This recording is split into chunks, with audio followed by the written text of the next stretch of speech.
guys, and welcome to the Corvette build. This is the C6 that's going to be doing Drift Weeks from now on. It's an LS3 car, so it has the TR6060 and the big axles. It's definitely not the nicest Corvette out there, but for drifting I kind of learned my lesson with the M3. It was like a super nice car. So this car has had a little rougher life, but it's still a really good basis for a drift car. We're running the fast 102 intake on it, and American Racing headers, of course, and it has a Brian Tooley stage 2 cam.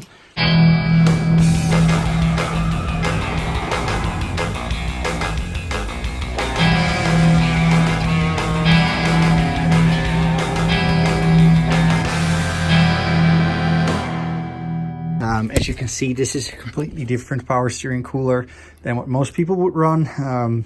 You're going to learn a lot about the power steering system in the Corvette, because we're going to be utilizing all the info that we learned in Formula Drift. So the Corvette subframe is nice and thick aluminum. So after you drill your holes, you tap the holes with an M6 tap, M6 by 1. That one does not go all the way through, because the subframe is hitting some webbing, but these ones go all the way through. I still tap them. You can put a nut behind it if you want to. This is sloppy, so you could go further on this, obviously, but there's a small difference in height between the subframe over here and the subframe over there, so we're going to be putting a little spacer in there. And there you can see the cooler mounted. We're going to put a washer up over there, drilling an extra hole on this side because that mount over there sits a little too high, so I made this extra hole in the bracket. Yeah, and that's basically how the thing is going to sit. And I of course thread locked the bolts. This is actually a really nice system. You could like twist and slide it in the brackets, and what I really like is even if these bolts would fall out, the bracket would still clamp onto the cooler. So yeah, I like these coolers a lot because they add a lot of capacity and they don't restrict the flow, which is extremely important in drifting. A lot of wiring stuff going on. They made some weird crimps in some, like with the fan. Changing some things for the ABS, because we're not going to be running ABS, because we're going to be running this thing up here, pressure adjuster, which is going to tie into the original brake lines over here. But we're going to do that once we have the power steering pump, so I can see what's the best position over here. Obviously making some changes, and like there's a couple of these wires that we're not going to be using. This is for the impact sensors for the airbag, and over here there's some stuff like for the horns and the interior or the hood lighting, and this is also impact sensor. So rather than just snapping it off and leaving it shitty, we're going to be doing that nicely.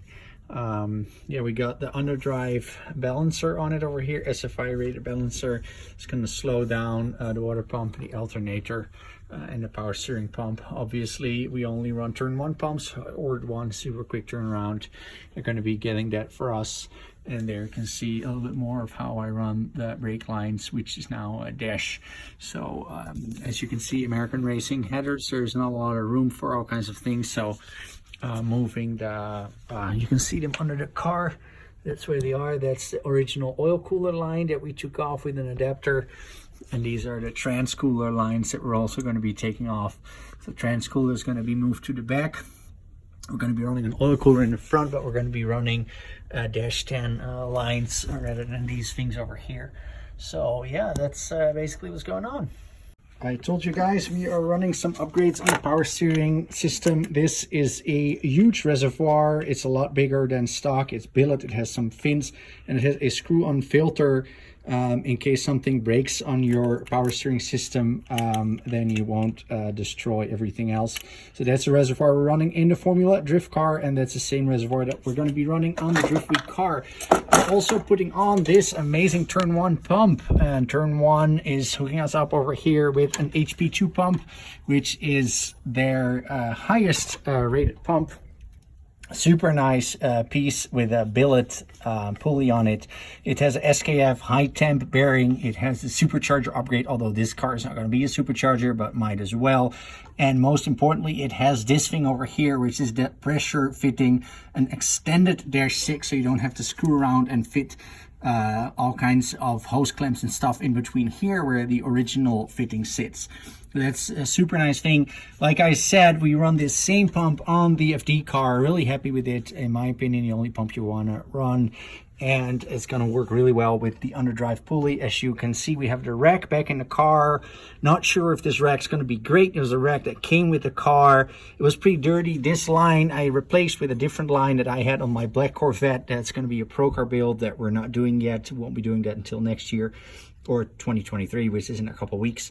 But yeah, that line was pinched, and as you can see, we redid a lot of the wiring because I really don't like the cheap plastic stuff that GM puts over them. We fixed the wiring for the lights. Well, you can't tell, but like they're all nice and neatly crimped over here. So it's going to be going on the headlights, and yeah, definitely coming together. One thing that's important is when you're installing a power steering pump is to put Loctite on the bolts, because as you can see, if those bolts would back out, they would hit the pulley. There's a lot of people that had that happening, so you really want to put some Loctite on those guys and make sure that they'll never back out and interfere with the pulley. Final fitting of the power steering cooler. As you can see, I put some bushings in between there because that subframe obviously isn't all straight at every point. It's not on the lowest point, and we're going to be running this thing over here, which is just like a mock-up thing that's going to be holding the radiator in place. So just put these metal straps in here just to see where we're going to be putting the radiator. And as you guys know, the radiator is going to lean backwards, so yeah, that's going to free up a lot of space. Turn one pump is over there, so now we're going to be checking out how we're going to run our lines. Obviously, we're also going to run dash fittings over here on the power steering, and these guys over here, this is all -8, so it's a -8 return, which is going to go back to the reservoir. Installing these dash adapters. This one's actually quite difficult to find. Is the return side that goes to -8. But I got it from Racetronics and they shipped it really fast. I always put a little bit of thread locker on these things just to be sure, especially Saginaw fitting like a power steering rack, which is a little bit of a weird fitting. So yeah, definitely makes a big difference to run a little bit of thread locker on that. We're also going to change the transmission cooler lines. Those are these guys over here. They go all the way to the front, and we got rid of them because I want to have the coolers in the back, and I don't want to have all these lines running through the transmission tunnel. So there's an adapter in here. We're going to put in here. This is the original line, and that's going to go to a -6. And you want to measure out your lines. And the way I always do that is I use like an extension cord, and I run it the way I want it to run, and then I just clamp it over here in the back where it's going to end up, and then just route it over the car like that, and keep it nice and tight so you don't have all this excess hose. A lot of guys make way too long hoses. Don't go too short either, obviously, so you can remove the oil cooler and leave it hanging if you like want to pull the subframe. And then I just put a tape on where I want that line to go. The other one is on that side. I don't know if you guys can see. Yeah, that's the other one. So that's where the other line is going to go. And this is a TR6060 Tremec transmission. We are running this EGM 106 adapter for the oil cooler lines. You have to do a little creative stuff over here. You have to reroute some of the electronic lines over here, electric lines. The big line that you see that contains a lot of wires, for instance, for the crank sensor and lots of other small things, and that's the NOx sensor that we have right here. And that NOx sensor is clocked the other way. As you can see, it's all pretty close to the header, and you have to like move that out of the way. That clip that you see over there, I had to flip that around because normally that these wires run here, and then there's just no way to run the oil cooler line. So this is actually the only way to do that. As you can see, it's all pretty close to the headers. headers are not attached, so they're going to sit a little bit better. They're just hanging on by now. Make sure that you clean this whole surface over here really well, so that you don't have any debris or anything in between that, and that you tighten these fittings all really well when they go in the car. I usually really hate the stainless lines, but in this case they're basically running really close to the header, so if something would happen and they would touch the headers, they wouldn't burn or cause a fire or something like that.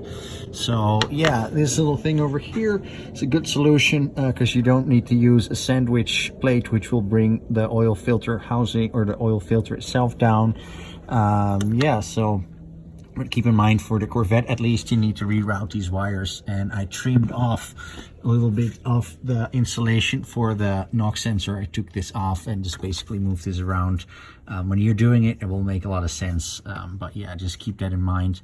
There's another clip that's on the front that you need to remove, so this thing moves a little bit more free, and then you just basically stick this up all the way here, flip this clip around, put it over there. Make sure you're not putting too much stress on the wires, and then you should be fine. So we're putting in this bias controller to limit the amount of brake pressure that goes to the rears, and we're modifying these lines. The weird thing about Corvettes is that they have one M12 by 1 fitting that goes into the ABS block. These are the rear lines that go all the way over there, and this is an M12 for the right rear, and right or the left rear actually has that flare, which is an M10 by 1.5. So it's two different flares for both the rears. So what we're doing is we're making a double flare over here. It's a super simple tool. You put this cup on there, make sure it sticks out a couple millimeters, and then you just make a flare on it, and I'll show you guys what it ends up looking like. You just grab a 13-inch socket, your 13 mil socket, and you go on the top and you just rotate it until this thing is all the way down. So you make a little flare on there, and what we're going to be doing next is making what's called a double flare, because this is the adapter we're using, and as you can see, that has a male flare. So what we're basically trying to replicate is this thing inside here. As you can see the shape. Now this is like a little ball, which is of course a different type of fitting, like the one that would be the exact opposite of this one. But if you do a double flare, you just make a little bubble first, and then you use a pointy side of this tool to make that into this shape, which is what we call a double flare. So you just run the point of that thing in here, and then you tighten it all the way down so it fills up that whole piece over there, and you'll have the correct shape. I always like to take them apart after you put them together, just to see that you're not tearing it, because these are obviously lines that were already on the car. They're older lines, so you just thread this piece on and off to see if you're not getting any marring or like little cracks over here, because that is possible with the older brake line, and then it should go on like really smoothly. One other tip that I can give people is to get a bunch of these, which are specifically for brake line fittings, and you'd think, oh, that small little difference is not going to make a big difference. Well, it makes a huge difference. If you just use a normal open end wrench, you're definitely stripping these things, because they're weaker than you think. So get a bunch of these, and the one on the Corvette that you're using is going to be a 13, just like that. So then you take this guy off, which is the M12 one, and there's no adapters from M12 to -3, so you need to run a different flare. And how are you going to get that flare? Well, you can obviously buy it M10 1.5, but no store had it on stock. So what we're going to do is very simple. We kill the Batman. Actually, no. What we do is we take the other line, which is one of the other ABS lines, because the weird thing, like with the rear brakes, also happens with the front. So your front left and your front right are also different sizes in the ABS block. We're not using that anymore because we routed our front brakes over there. It's all different, as you guys could have seen the video. So we're not using the line that goes to the ABS from the front. So we're going to take this guy off and put it over there. And that's basically how it looks when it's done. And that's how the setup ended up looking. We have the T over there that splits the line from the master into the valve, and they go back to the original brake lines over here. which we flared and made adapt to dash 3. So in order to delete ABS on these cars, you need to bridge the terminals in the connector for the ABS, and you're bridging B9 to B10 and B11 to B12, which basically you can see over here. I used a piece of paper clip that I flattened a little bit, so it stays in the little connectors. And yeah, you don't want this thing falling out. I'm not super happy with it, but it is what it is. Otherwise I'll need to cut up the connectors. So I'll see in the future if there's like a nicer solution, but for now this will work absolutely fine. A true driveway build, what we're doing right now is making the provisions for the cooler. Like I said before, we're removing all the lines from the front of the car. So I have this pretty simple cooler that's going to go on the back over there, like that. And it's obviously not the ideal location, but a lot of Corvette guys mount that stuff over here in the back, which I really don't like because of debris and because of obviously going off track. Over here there's a little protection from the subframe. The only reason I'm running one is because the transmission has lines for it, and of course you could connect them. It's a TR6060 transmission, but I just really like to keep it flowing and flowing through a cooler, because that's what the system was designed to do. So kind of nice to keep it that way. I wish these fittings were a little different, but like this is just the first cooler that I ordered, and we'll see how long it will live. Probably eventually we'll be going back to the same style of like hedgehog cooler that we have in the front, but for now let's just see how this works. And maybe the transmission temps stay so low that we don't even need any cooler at all. Made these holes here, and now we're gonna tap some threads into them. Put some thread in those guys. Nice thick aluminum's pretty easy. Make sure you drill the correct size before, obviously super important when you're making threads in something. And let's mount this thing up. The reason why I'm mounting up the cooler first is because the lines on the transmission will start leaking. So as soon as I take those lines off, I want to be able to put the lines on the cooler so it doesn't leak, and you need to do it anyway. So simple as that. So we're running these adapters in the gearbox, or a B6 to a dash 6 flare. One of the fittings is pretty deep in the bell housing, so we're going to be using this adapter to make that stick out so it will reach the line. Make sure to put some oil on there, because otherwise you can tear them apart by insulation, and that's the part number.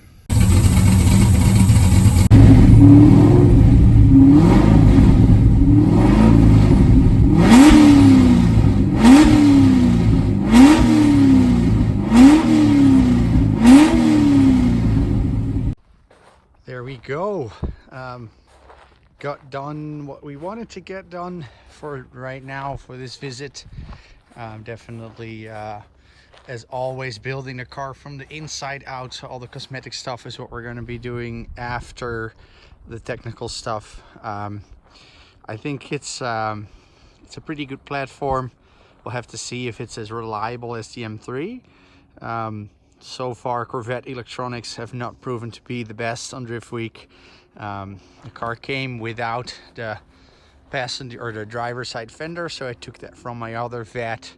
I think they look really cool, especially for a European. It's a true sports car. It's one of those cars that if you see them in real life, they're way cooler than when you see them on pictures.